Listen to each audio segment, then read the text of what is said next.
Hello friends, मी C ए तानाजी चव्हाण. आज तुम्हाला C ए course कसा कंप्लीट करायचा आहे या बाबतीमध्ये काही गोष्टी सांगणार आहेत. जर तुम्ही मी सांगितलेल्या या 6 गोष्टी जर फॉलो केल्यात तर तुम्हाला सी ए कोर्स कंप्लीट करण्यापासून कोणीही थांबवू शकणार नाही. त्या कोणत्या गोष्टी आहेत? तुम्ही कोणताही कोर्स करा, सी एमधलं फाउंडेशन असू द्या, इंटरमिडिएट असू द्या किंवा फायनल असू द्या. जर तुम्ही या 6 गोष्टी जर फॉलो केल्यात तर खरंच तुम्ही तुमच्या टार्गेटेड इयर्समध्ये, टार्गेटेड डेटमध्ये तुम्ही सी ए बनवू शकता. तर त्या कोणत्या गोष्टी आहेत?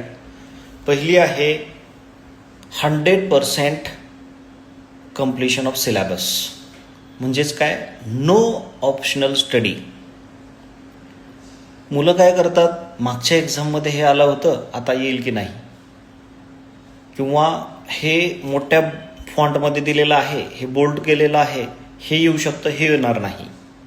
किंवा काय होऊ शकतं, हे सोपं आहे, हे काही वाचायची गरज नाही, रीड करायची गरज नाही, हे अवघड आहे, हे रीड करूयात, हे 10 मार्कासाठीच आहे, किंवा हे 2 मार्कासाठीच येतं, हे 5 मार्कासाठीच येतं.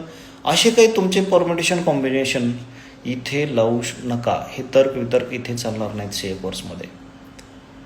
इन्स्टिट्यूट काय करतं, ICI हे छोटीशी लाईन जी असते ना, इन्स्टिट्यूटनं जर ठरवलं तुम्हाला फेल करायचं आहे तर ते करतं, परंतु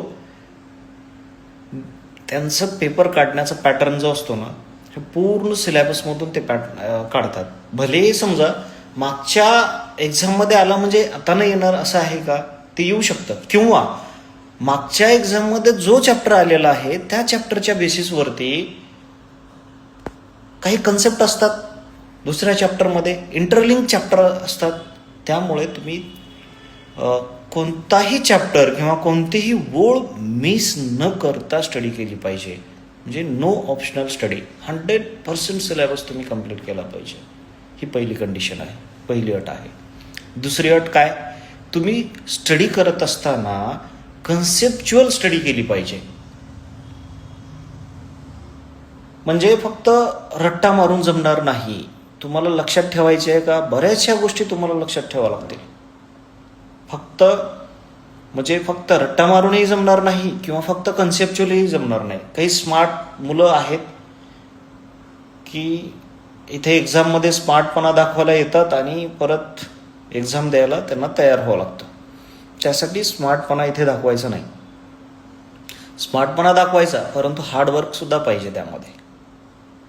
त्यासाठी कन्सेप्च्युअल क्लॅरिटी असणं खूप खूप गरजेचं आहे. विदाऊट कन्सेप्च्युअल क्लॅरिटी फक्त रट्टा मारून एक्झाम पास होऊ शकणार नाही. पहिली कंडिशन कोणती आपली? 100% सिलेबस कंप्लीट करणे, नो ऑप्शनल स्टडी. दुसरी कन्सेप्च्युअल क्लॅरिटी.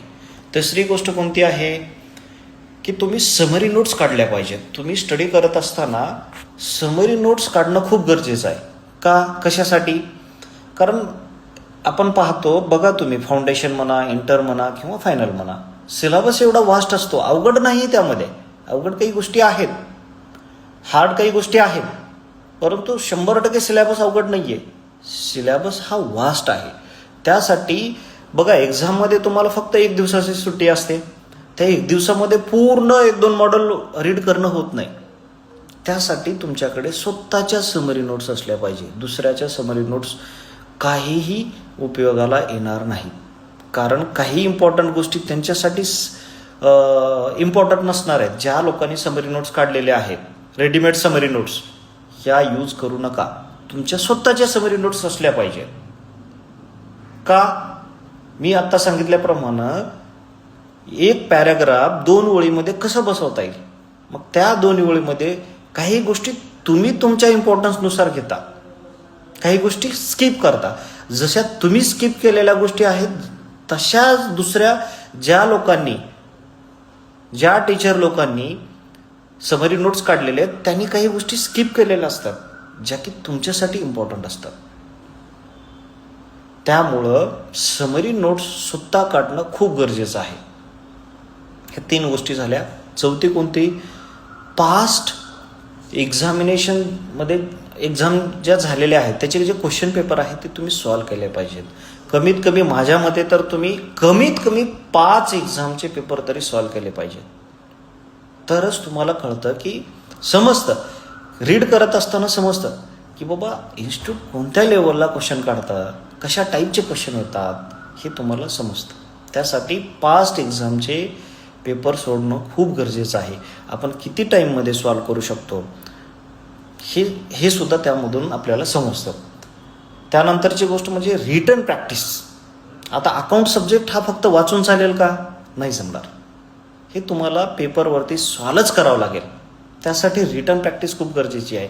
काही काही मुलं काय करतात, ते ऑडिट केल्यासारखं टिक करतात अकाउंटला सुद्धा. मग एक्झाममध्ये गेल्यावर काय करतात, ते तोंडावर पडतात. मग त्यांना आठवण येते की अरे बाबा मी जर रिटन प्रॅक्टिस केली असती, सॉल्व केले असते अकाउंटचे क्वेश्चन्स तर खूप छान झालं असतं.